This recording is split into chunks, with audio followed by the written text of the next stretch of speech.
Imagine the scene. Waves pound against the hull of the ship, no more than a few feet away. A light swings from the ceiling, shedding a dim, shifting light over the sweating face of a man in pain. He lies on the table, white with pain and trying not to look at the ruin that used to be his foot and lower leg. His crewmates hold him down and give him a leather strap to bite down on as the surgeon approaches, saw in hand, saying, "Keep him still.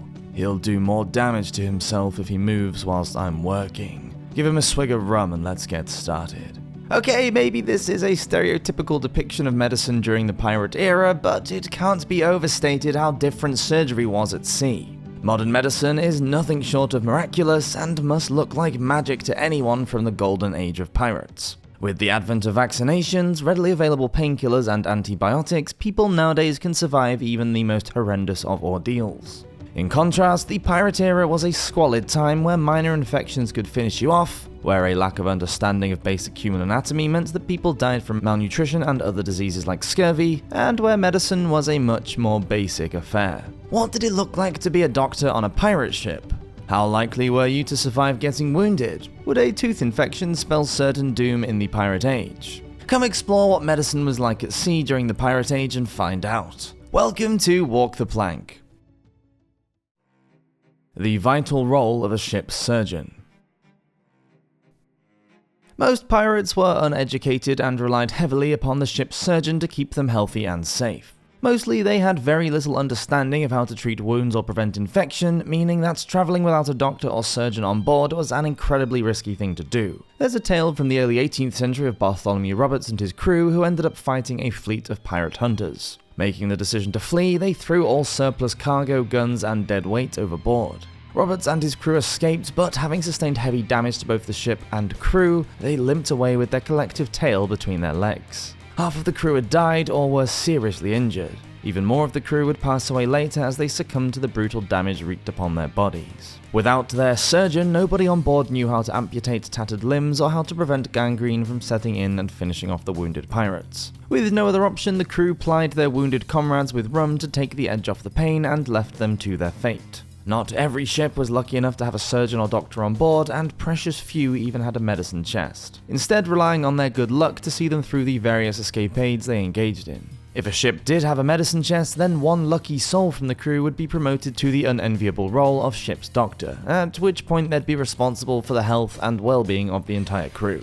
Being able to read and write was a prerequisite of being in charge of the ship's medicine chest, although an understanding of Latin was not necessary. This only became an issue when it came time to dispense medicines, as most of them were labelled in Latin rather than English or Spanish. A little knowledge can be a dangerous thing when it comes to health and medicine in the pirate era. One captain, Captain William Phillips, sustained terrible injuries after a fight and needed to have his leg removed before gangrene set in. However, the ship's surgeon was inexperienced. Although he had some knowledge of how to handle a sore, he had no idea how to cauterize a wound. After removing the captain's leg, he cauterized the stump with a red-hot axe blade, but without knowing the appropriate temperature and length of time to apply heat to the wound, actually worsened the captain's condition and made his injuries 10 times worse. Not every treatment used in the pirate era has made it into modern medicine either. As amputation and cauterization are no longer standard practice, fortunately many other practical treatments are no longer practiced. From bloodletting to release toxins from the blood to leeches, blistering and other sales and clysters, treatments could be as bad as the injury.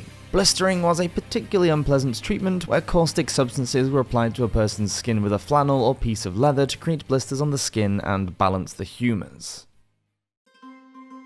The contents of the medicine chest. A book published in 1617 by John Woodall called The Surgeon's Mate helped many a struggling surgeon with diagnosing and treating the various ailments on their ship. The Surgeon's Mate explained what every medicine was in the chest and how it should be used to treat everything from scurvy to pulling bullets from wounded sailors. There were a variety of herbs and plants to deal with illnesses. This could include angelica, absinthe, hollyhock, juniper, and more depending on how well equipped the ship's medicine chest was. There were also a variety of tools stowed in the chest, including knives, forceps, head saws, cauterizing irons, probes and grippers, scissors, splint, and much more. A medicine chest could be so valuable to a ship that it was worth its weight in gold. On one infamous occasion, Blackbeard blockaded a port in South Carolina and took a number of important hostages. To guarantee their safe return, the citizens of Charlestown had to provide a well-equipped medicine chest valued at about £300 to £400. Making medicines. You might be wondering how these various herbs, plants, and other raw ingredients would have been administered to poorly pirates. Were they just given an infusion of juniper and comfrey in a nice warming cup of herbal tea? Unfortunately not. Prescribing medication for a ship's doctor meant physically creating the pills and treatments that their patients had to take. Each medication would have had a recipe to follow to create the pill or ointment required, which is why the person in charge of the medicine chest had to be able to read and write. Creating pills and ointments was an onerous task that required a keen eye for detail, as they had to mix together glycerin or lard, a curative agent, turpentine, and maybe even dangerous materials like mercury and hemlock. Pirate surgeons weren't cruel though, and would often add ingredients to make their medicines more palatable. It's been reported that vanilla, honey, nutmeg, ginger, and other expensive ingredients were added to make it easier for a pirate to swallow their pills. Dealing with scurvy. Scurvy was a constant concern on a pirate ship. The poor rations and limited understanding of a body's requirements led to incredible suffering on part of the pirates. Their teeth rotted in their gums, they became sickly and lethargic, their legs began to swell, and their bones ached. Dealing with scurvy is simple, as we know now. However, in the pirate era, John Woodall recommended over 200 ways to treat scurvy. He warns that there are only 14 herbs that are particularly useful for treating this malady: rosemary, mint, comfrey, sage, thyme, and more. Instead of these, it would be far more beneficial to add a couple of apples a day to keep the ship's doctor and his bonesore away. Dealing with bullet wounds.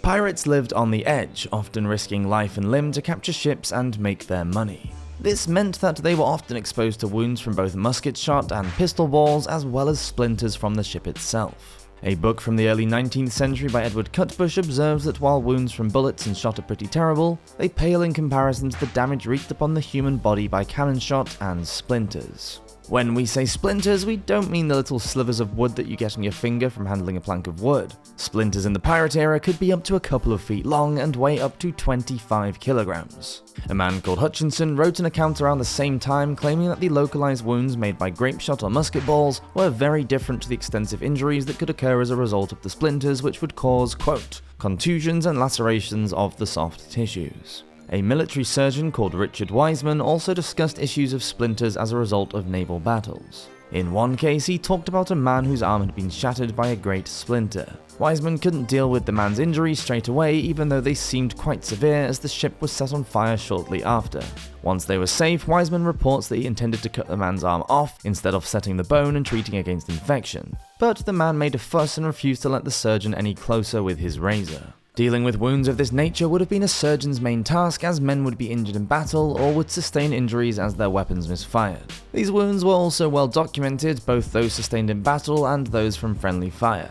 In one account by Woodes Rogers, who was the captain of a ship that ended up circumnavigating the globe, he describes a number of instances where crew members suffered gunshot wounds, as well as one time where he got hit in the face by a bullet. During a running fight against the Spanish ship, Rogers was struck in the left cheek, destroying his upper jaw and knocking out several of his teeth. According to his account, he was in so much pain after this that he had to communicate by writing for a long time. He reports that 2 days later he swallowed his own tooth or part of his jawbone, and that for the next 2 months his throat was so swollen he couldn't easily eat or speak. He only found relief when he managed to dislodge a piece of bone that had been stuck there ever since getting hit by the bullet. Nearly 6 months later, Rogers finally managed to get to a doctor who performed surgery to remove a large bullet that had been in there so long that the bone had almost grown over it. Rogers brooked no misdemeanors on his ship, as when one of his men was shot in the leg and passed away from a fever shortly after, Rogers claimed that his lax attitude and heavy drinking were what finished him off. It's far more likely that the man simply developed an infection, but we'll never know for certain. Any other treatments? Even routine tasks could be deadly for a pirate. Scurrying up the rigging to furl and unfurl sails was dangerous. If someone lost his footing, he could easily fall 20 feet or more. If he landed awkwardly, he could die instantly. If he somehow survived the fall, a person might experience a range of symptoms from giddiness to exhaustion, madness to paralysis. Treating head wounds was often a simple case of removing the bone fragments and then leaving the wounds to heal. If you had been hit in the chest or abdomen though, you were dosed with rum to help the pain and then left to fend for yourself. Medicine in the Pirate Age was brutal. Amputation was a messy affair, but was often the first port of call for a surgeon to deal with damaged limbs. At least by cauterizing the wound, the chance of infection was reduced. Injuries were common and severe, and many men died of their wounds before they even made it to the surgeon's operating table. The table itself might only be a plank of wood laid across a couple of barrels, depending on how well the ship was equipped. In the Age of Pirates, it seems as though the cure might have been the deadliest part of getting injured. Thank you for watching this episode of Walk the Plank. Please subscribe if you're enjoying these videos, and I'll see you next week for another one. Have a great week. Cheers.